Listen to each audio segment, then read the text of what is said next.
a firefighter in the 1950s who died in a blaze at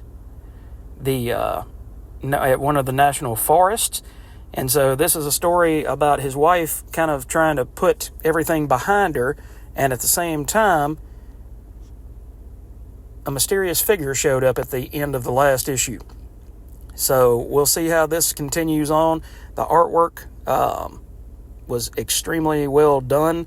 It is an indie title, so it doesn't quite look like anything in Marvel or DC. But I'm hoping that it's got a lot more heart and a lot more story behind it than, some of the stuff that the big two are putting out. All right, next up is the finale.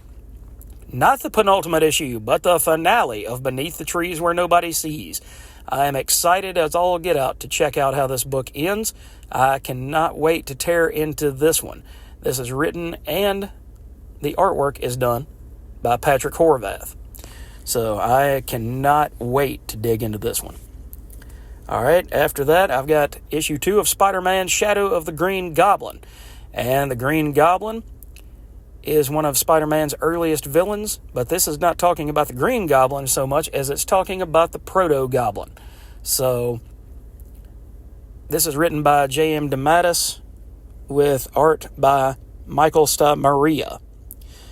First issue really grabbed me. The only time I remember ever seeing the Proto-Goblin was way back in the Marvel flashback days, and now they're going to make a whole 5-issue miniseries out of where did the Proto-Goblin come from? And, what is this character's backstory? And where can we go from there? So I'm excited about that. The Sacrificers issue 8. Here we're going to talk about Pigeon. The last issue was kind of like it was a story about one of the gods that fell. I believe her name was Salila. And I think this one is going to be kind of along those same lines. It's going to tell the singular story of this one character and how he is getting through his travels since he has broken free. If you haven't been reading The Sacrificers, it's a story about these gods that have to take a tribute in order to keep their power. And you come to find out that the gods are not as kind and patient as you would have to believed. The people of this world, they're just like, okay, well, we've got to keep the gods appeased. We've got to keep them happy. If we don't keep them happy, then how are we going to maintain our lives? The gods are the ones that provide for us. They provide the water. They provide the sun. They provide the rain. They provide all of these things that allow us to live. So if we don't give these tributes, if we don't give these sacrifices to the gods, how are we going to survive? So this is a really, really good story by Rick Remender with Max Famara being the artist. So looking forward to digging into this one as well. The Big Daddy, as always, Transformers number 8 by Daniel Warren Johnson and Jorge Corona. Jorge Corona came on with issue 7 and came on strong, in my opinion. He came on, just as bombastically as Daniel Warren Johnson did on the artwork.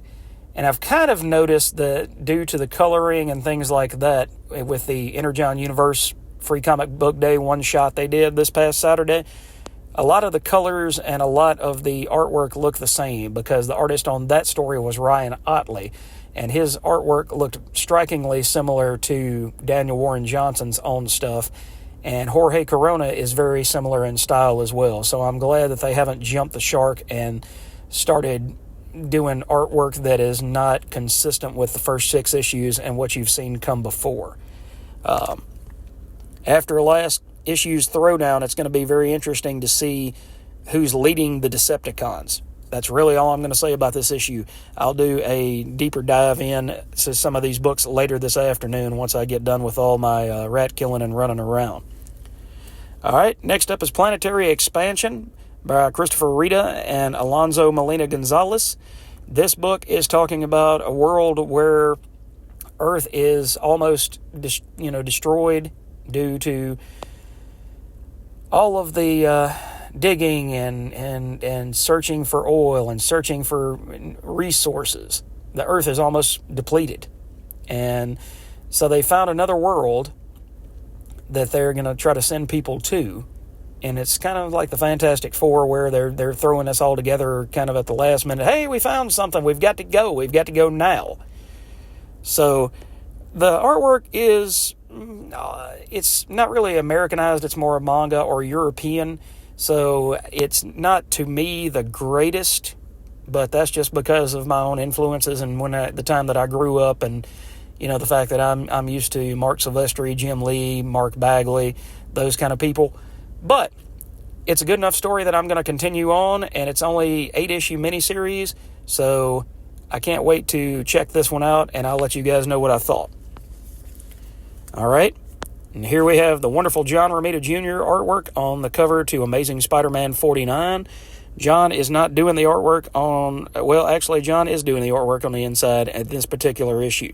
So it's Zeb Wells as writer, John Romita Jr. as penciler, and Scott Hanna as inker. So it looks like we've got some Morbius wannabes on the front cover. It ties into the Blood Hunt event. So we shall see what this issue holds. All right, and then I've got Gone, issue 3 of 3 by Jock. And this is from Distillery. And it's telling a story of a girl who ended up hopping aboard a spaceship with a bunch of other freedom fighters trying to steal supplies and things of that nature. And it went horribly wrong, because before she could get off the ship, then it went into deep space. She's found out a lot of backstory on a bunch of the characters, kind of like she never knew who her father was, and she might have discovered who he is. So hopefully issue 3 of 3 will answer all of the questions that we have as readers from the first 2 issues. But again, I really love these Distillery books for their larger size and how the art always seems to just pop out at you. The pink on this cover is extremely pink and magenta, and it just, it screams at you, and it's like, hey, pick me up. All right. And the last 2 that I got issue 11 of WriteNow magazine, which was edited by Danny Fingeroth back in the early to mid 2000s. So I was only missing issue 11 and missing issue 19 for an entire run. So I went ahead and picked up issue 11 today, and that leaves 1 issue left to complete the entire run of that magazine. WriteNow had a lot of nuts and bolts. It talks about scripts, it talks about artwork, it talks about the symbiotic nature between the writer and the artist.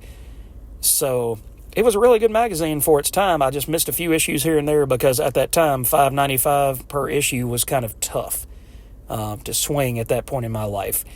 So I'm happy that my local shop, Comics and Collectibles, actually picked up, it looks like a whole run of the series. So I'm glad that I'll be able to finish that off. All right, guys, and the very last book that I picked up was a latecomer from Free Comic Book Day. It was the Mad magazine that came from DC Comics, and it's got Superman. Look, this is a job for, oops, I was already wearing the suit. So I'm sure that'll be a trip and a hoot like it normally is with the guys, the usual gang of idiots, as they say, from Mad magazine. So, guys, that is the haul that I picked up today at Comics and Collectibles, which is my local shop here in Memphis, Tennessee. So I hope you guys have a really great haul yourself. Let me know what you picked up. Let me know what you're reading. If you have not liked and subscribed to the channel yet, I would really appreciate it if you do that. That helps out the algorithm. That helps out the channel. And we're trying to build a good community here.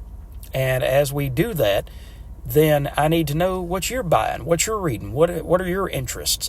That way I can talk about more stuff on the channel and, keep it growing, because this is something that I love to do, and hopefully you guys enjoy the videos as well.